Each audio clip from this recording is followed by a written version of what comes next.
প্রতিদিন করোনা ভাইরাসের সঙ্গে যুদ্ধ করে চলছি। সেই যুদ্ধ আরো কঠিন হতে হবে আমাদের সরকারি নির্দেশিকাগুলি, যে কেননা এই সরকারি নির্দেশিকাগুলো মেনে চলতে পারলেই কিন্তু আমরা আমাদের এই যুদ্ধে সফলভাবে জয়ী হব। নির্দেশিকাগুলো মেনে চলবে। আজ বিশ্ব জনসংখ্যা দিবস। তো শিক্ষকতা ডক্টর সিদ্ধার্থ সিং জেসওয়াল মহোদয়কে আজকের এই অনুষ্ঠানে স্বাগত ভাষণ श्री माधव कुमार जी, डॉक्टर मानिक साहब। आज का जो प्रोग्राम है मुख्यमंत्री कोरोना प्रतिरोध अभियान, कोरोना के समय में जूझ रहा है। एक है कि किस प्रकार से इस बीमारी से लड़ा जाए, और दूसरा है कि साथ ही साथ में किस प्रकार से हम अपनी इस प्रकार से उसको चलते रहने दें। इस चीज़ को ध्यान में रखते हुए त्रिपुरा सरकार ने एक इनिशिएटिव लिया है, जिसके अंतर्गत म्युनिसिपल काउंसिल और एक म्युनिसिपल कॉरपोरेशन, उसमें 310 वार्ड होते हैं। तो प्रत्येक वार्ड उसका पैरामीटर है, 5-6 पैरामीटर है। उसके बेसिस पे जो सबसे किया गया है कि वो सप्ताह में 2 दिन अनारस और नींबू का फ्री वितरण करने बढ़ती है। तो ये इसमें सहयोग करें। बहुत ही कम दाम में बेचना पड़ता है या उसको फेंकना पड़ता है। तो इस चीज़ को ध्यान में रखते हुए इस कार्यक्रम के थ्रू वो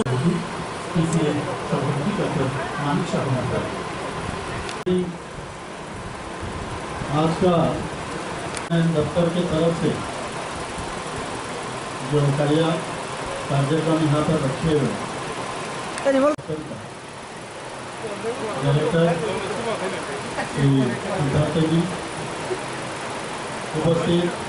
গাইডলাইনগুলি মেনে কাজকর্ম করবে, নিজের জীবনশৈলী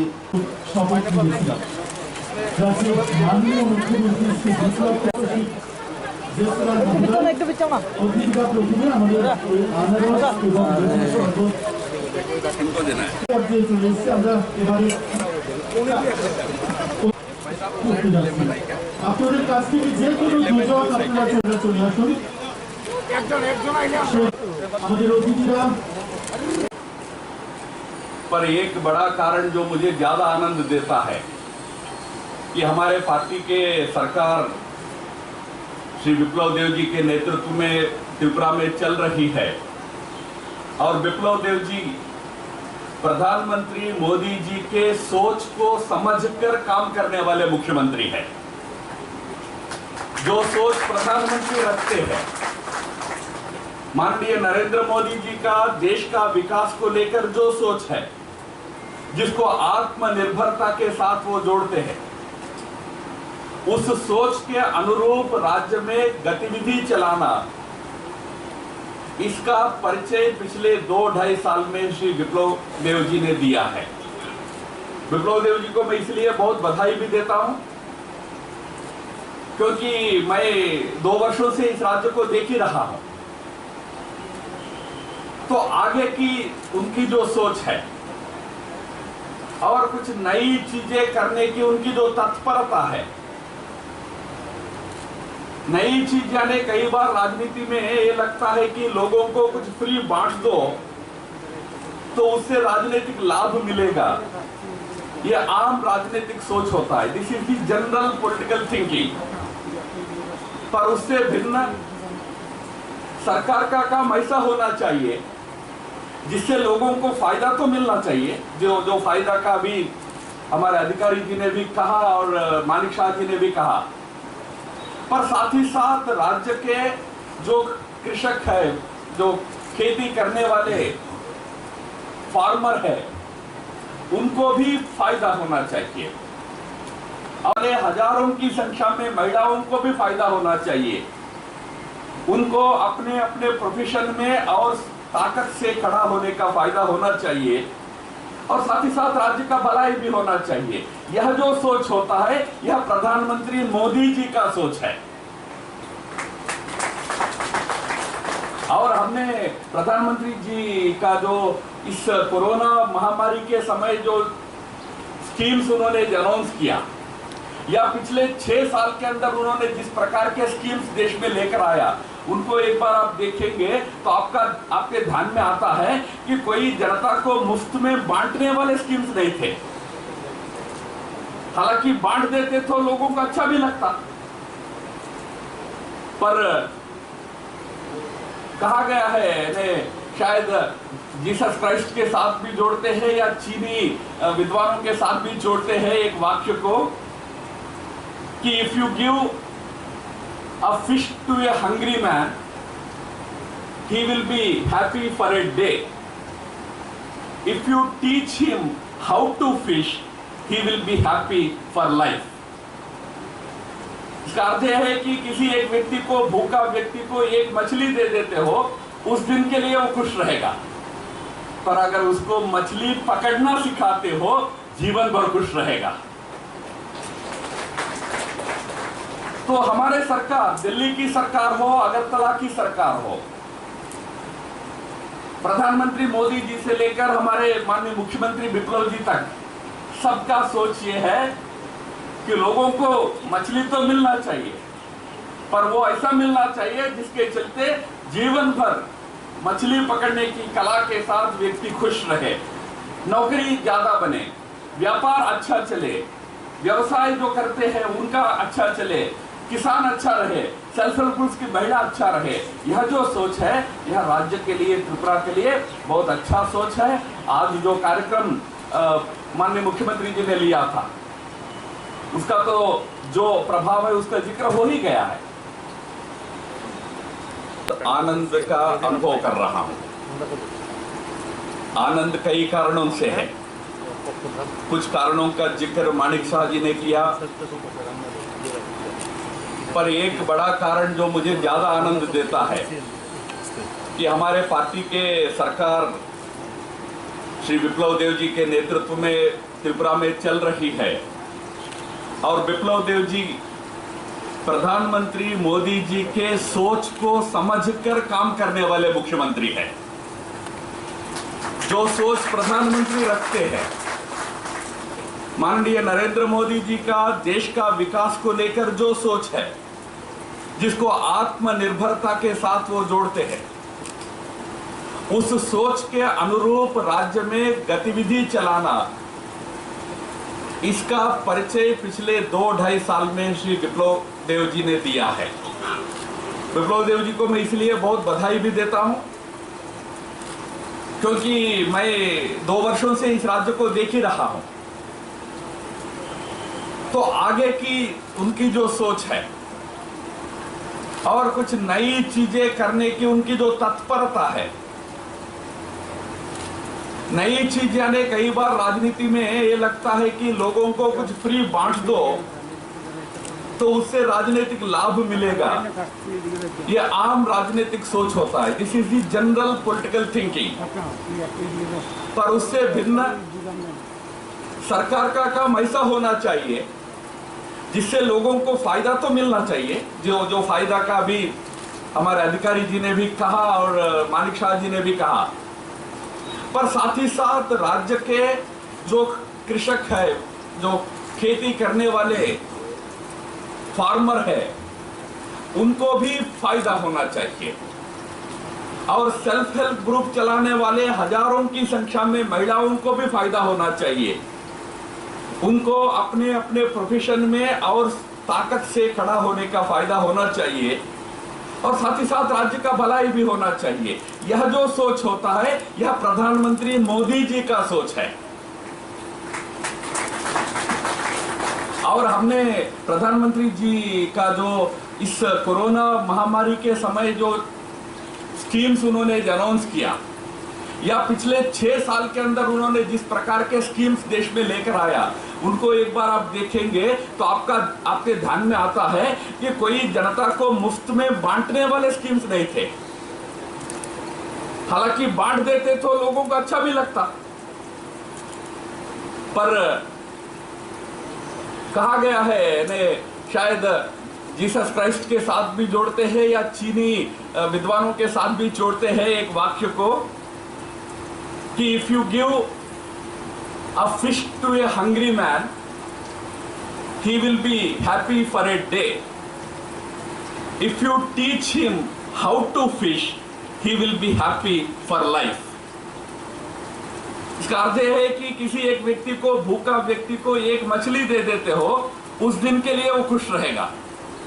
पर अगर उसको मछली पकड़ना सिखाते हो, जीवन भर खुश रहेगा। तो हमारे सरकार, दिल्ली की सरकार हो, अगरतला की सरकार हो,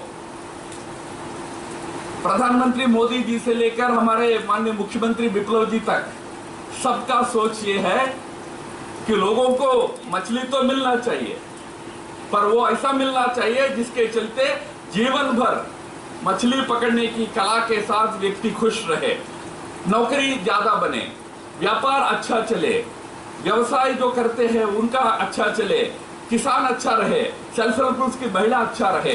यह जो सोच है, यह राज्य के लिए, त्रिपुरा के लिए बहुत अच्छा सोच है। आज जो कार्यक्रम माननीय मुख्यमंत्री जी ने लिया था, उसका तो जो प्रभाव है उसका जिक्र हो ही गया है। यानी ये सोच ही कितना अच्छा सोच है कि जब कोरोना के महामारी के कारण ट्रांसपोर्ट बंद हो गया हो, ऐसे समय में जो अनार यहाँ निर्माण होता, पाइनएप्पल यहाँ बनता है, ये पाइनएप्पल मार्केट में जाएगा नहीं, एक्सपोर्ट होगा नहीं। जैसा भी बताया गया, 2 महीना से ज्यादा इसका कोई वैल्यू भी नहीं रहता है, खराब हो जाता है, किसान को नुकसान हो जाता है। तो किसान को भी फायदा हो, सेल्फ हेल्प ग्रुप के महिला को भी फायदा हो, और साथ ही साथ राज्य के लाखों जनता को हेल्थ ड्रिंक मिले। यह जो सोच इस राज्य सरकार ने, मुख्यमंत्री जी ने किया, यह बहुत ही अच्छा, बहुत ही सकारात्मक सोच है। तो इसके लिए मैं मुख्यमंत्री जी को बहुत अभिनंदन करता हूं। আমার সমস্ত ত্রিপুরাবাসী সেই দিশাতে থাকবে, কারণ লাস্ট রবিবারের লকডাউন তা প্রমাণিত করেছে স্বতঃস্ফূর্তভাবে যেভাবে মাননীয় প্রধানমন্ত্রী জনতার কারফিউ দেখেছিলেন, বলেছিলেন, ঠিক সেইভাবেই ত্রিপুরাবাসী পালন করেছে। বন্ধুরা, আর বাড়ি ঘরে যারা বড় বুজুর্গ রয়েছে তাদের প্রতি খেয়াল রাখে এই সময়, বিশেষ করে তার ইমিউনিটি পাওয়ার ওনাদের কম হয়, বাড়ির বাইরে না যাওয়া। আর আগরতলা তো বিশেষ করে বলবো, প্রত্যেক দিন বাজারে গিয়ে তাজা মাছ কিনতে হবে, প্রত্যেক দিন বাজারে যাবে, গিয়ে ভিড় লাগাবে। আরে क्या जरूरत है? ফ্রিজে আমার কাছে মাছ মানুষ বিভিন্ন জায়গায় দিয়ে যায়, তো ফ্রিজে রেখে দেয়। আমি যদি ফ্রিজের মাছ খেতে পারি, তো আপনার ডেইলি তাজা মাছ খেতে হবে, তাহলে কি আপনার লম্বা মারতে বেশি হয়ে যাবে? আমি তো সুস্থ মানুষ থাকতে পারি, এই যে মানসিকতাটা, সকালবেলা গিয়ে তাজা মাছটা বাজারে সবাই আগে কিনতে হইব, নাইলে মনে হচ্ছে যে মানে তার পুরো দিনটাই যাবে, শেষ হয়ে যাবে। আগে গিয়ে তাজা ডাটাটা লইতে হইব। আরে ভাই, তাজা ডাটা কিনতে গিয়ে করোনা লই যাবে বাড়ির মধ্যে। তো তার মধ্যে পাবন্দি লাগানো, বিনা প্রয়োজনে বাজারে না যাওয়া, বিনা প্রয়োজনে যেখানে লোকজন বেশি সেখানে সমাগমে না পৌঁছা, নিজের জন্য ভালো। আর ভিড় করে যে করবে সে তার জন্য বিপদ নিয়ে আসবে। আমি আশা করি আগামী একটা মাস কমসে কম, এতদিন যাবৎ মার্চ, এপ্রিল, মে, জুন লাগাতার চলছে, কমসে কম একটা মাস ঠিক আমরা যেভাবে সচেতন রয়েছিলাম, ঠিক কন্টিনিউয়াসলি ওইভাবে থাকা। আর নিশ্চিত আমার তো দৃঢ় বিশ্বাস, ত্রিপুরাকে করোনা কোনো কিছুই করতে পারবে না। কেন, ত্রিপুরার মানুষ যখন 2018-তে বড় করোনাকে পরাজিত করে দিয়েছে, তো আর চিন্তা নেই কোনো কিছু। আর ইতিহাস সৃষ্টি করেছে, আর ইতিহাসে সাক্ষী তো আমি খুব, 0 থেকে সরকার বানিয়ে দেওয়া। তো করোনাও জানবে বলে 0 থেকে এরা সবকিছু করতে জানে, তো এখানে কোনো লাভ নেই। তো আমি আশা করি ত্রিপুরাবাসী ঘুমিয়ে গেলে তারপর আমি ঘুমাই, বাড়িতে এসে অফিসে বসি বা কোনো কাজ করি, তার জন্য সমস্ত খবর কোনো না কোনোভাবে আমার কাছে চলেই আসে। তো কিছু কিছু ইনিশিয়েটিভ রাজ্য সরকার এখন নেবে, কারণ বিভিন্ন ডিস্ট্রিক্ট থেকেও সেই ধরনের প্রপোজাল আসছে আমাদের কাছে। হয়তো বা কয়েকদিনের জন্য লকডাউনও করতে পারে, কারণ এই সময়টায় বেরিয়ে আসলে আপনি আবার কোনো অসুবিধা নেই। और অ্যান্টিজেন মাধ্যমে যে টেস্টিং সোসাইটিতে, সেটা আজকে থেকে শুরু করে দেবে। তো সোসাইটিতে এখন ঢুকবে, মানে গ্রামকে গ্রাম, ওয়ার্ডকে ওয়ার্ড, প্রত্যেকের টেস্ট শুরু হয়ে যাবে। তখন বোঝা যাবে কে সিমটোমেটিক আছে, কে সিমটোমেটিক আছে, কে পজিটিভ, কে নেগেটিভ, বড় মাত্রা। এখন আমরা করছি কি, বাইরে থেকে ট্রাভেল করে যারা আসছে, ট্রাভেল হিস্ট্রি আসছে, তাদেরকে করি, বা সিমটোমেটিক হয়ে গেছে, তার আশপাশে কেউ ছিল, তাদেরকে বেশি আইডেন্টিফাই করছি, বা 5:1 অনুপাতে আইডেন্টিফাই করছি। তো ফ্লাইটগুলোকে আমরা 100% শুরু করেছি, ট্রেনগুলো 100% শুরু করেছি, কিন্তু 100% যারা আমরা এখানে আছি তাদের মধ্যে শুরুয়াত হয়নি, আজকে থেকে শুরু হয়ে যাবে। তখন বোঝা যাবে যে প্রকৃত স্থিতি কি আছে। তার উপরে সরকার, তার জন্য রাজ্য সরকার কিছু নতুন ইনিশিয়েটিভ আজকে কালকের মধ্যে নেবে। বর্ডার অঞ্চলে যে জনতার কারফিউ, সেটা হয়তোবা সন্ধ্যা থেকে শুরু করে দেবে, কারণ পজিটিভ কেসগুলো বর্ডার অঞ্চলের দিকে বেশি রয়েছে। আমি আগেও বলেছি যে আমাদের সবচেয়ে চিন্তাজনক বিষয় হচ্ছে আমাদের বাংলাদেশ বর্ডার, আর ওই পারে কি হচ্ছে পত্র পত্রিকার সাংবাদিক বন্ধুদের মাধ্যমে আপনাদের কাছে তার সমাচার আসছে। তার জন্য সাবধানতা অবলম্বন করা, বর্ডার কারফিউ কড়াভাবে পালন করা, কমপ্লিটলি ওদিক থেকে কেউ না আসা, এদিক থেকে কেউ না যাওয়া। আর যদি এই ধরনের দেখে তো জনতা তাকে তৎক্ষণাৎ দেখে প্রশাসনকে অবগত করানো এবং তার উপরে কারবাই করা। কারণ তার কোনো ওষুধপত্র নেই, একটাই ইলাজ সোশ্যাল ডিস্টেন্সিং মেনটেন করা और ইমিউনিটি পাওয়ার বাড়ানো। এই দুই উপায়, তার বাইরে কোনো কিছু নেই। হয়তোবা যে রাত্রের যে নাইট কারফিউ, সেটা রাত্রি 10টা থেকে, এটা হয়তোবা 7টা-8টা নিয়ে আসতে হবে।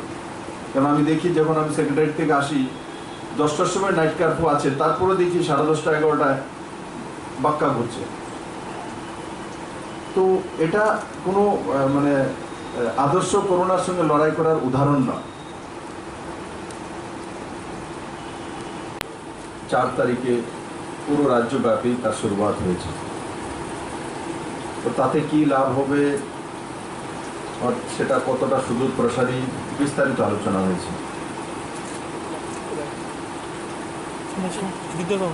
আমি শুধু আপনাদেরকে এটাই অনুরোধ করব যে আগরতলার আশপাশে বর্ডার এরিয়াতে গোমতি, খোয়াই, তাতে পজিটিভ কেস বেশি আসছে, তার মোকাবেলা করা। মাঝখানে একদিন আমরা সম্পূর্ণ লকডাউন করেছি এবং ত্রিপুরাবাসীকে আমি ধন্যবাদ জানাবো, সম্পূর্ণরূপে সেই লকডাউন সবাই স্বতঃস্ফূর্তভাবে পালন করেছে। তো এই যে সময়কালটা, এই সময়টা আমরা যদি পেরিয়ে আসতে পারি, নিশ্চিত আসবো, তবেই করোনাকে সম্পূর্ণরূপে পরাজিত করে দেবে। তার জন্য রাজ্য সরকার কিছু নতুন ইনিশিয়েটিভ আজকে কালকের মধ্যে নেবে। বর্ডার অঞ্চলে যে জনতার কারফিউ, সেটা হয়তোবা সন্ধ্যা থেকে শুরু করে দেবে, কারণ পজিটিভ কেসগুলো বর্ডার অঞ্চলের দিকে বেশি রয়েছে। আমি আগেও বলেছি যে আমাদের সবচেয়ে চিন্তাজনক বিষয় হচ্ছে আমাদের বাংলাদেশ বর্ডার, আর ওই পারে কি হচ্ছে পত্র পত্রিকার সাংবাদিক বন্ধুদের মাধ্যমে আপনাদের কাছে তার সমাচার আসছে। তার জন্য সাবধানতা অবলম্বন করা, বর্ডার কারফিউ কড়াভাবে পালন করা, কমপ্লিটলি ওদিক থেকে কেউ না আসা, এদিক থেকে কেউ না যাওয়া। আর যদি এই ধরনের দেখে তো জনতা তাকে তৎক্ষণাৎ দেখে প্রশাসনকে অবগত করানো এবং তার উপরে কারবাই করা।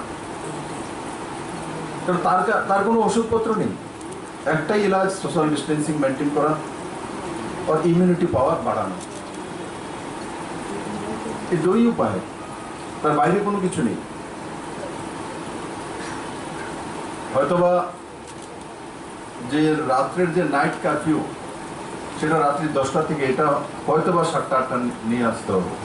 কারণ আমি দেখি যখন আমি সেক্রেটারি থেকে আসি 10টার সময় নাইট কারফিউ আছে, তারপরে দেখি 10:30 11টায় পাক্কা ঘুরছে।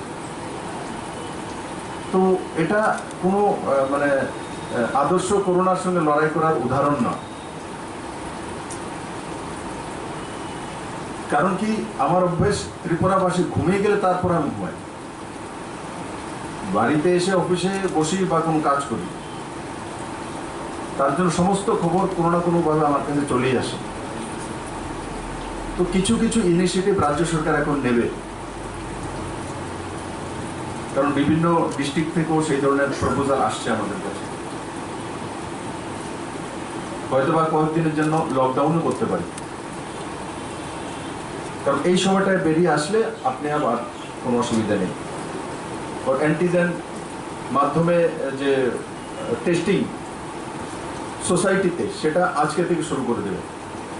তো সোসাইটিতে এখন ঢুকবে, গ্রামকে গ্রাম, ওয়ার্ডকে ওয়ার্ড, প্রত্যেকে টেস্ট শুরু হয়ে যাবে।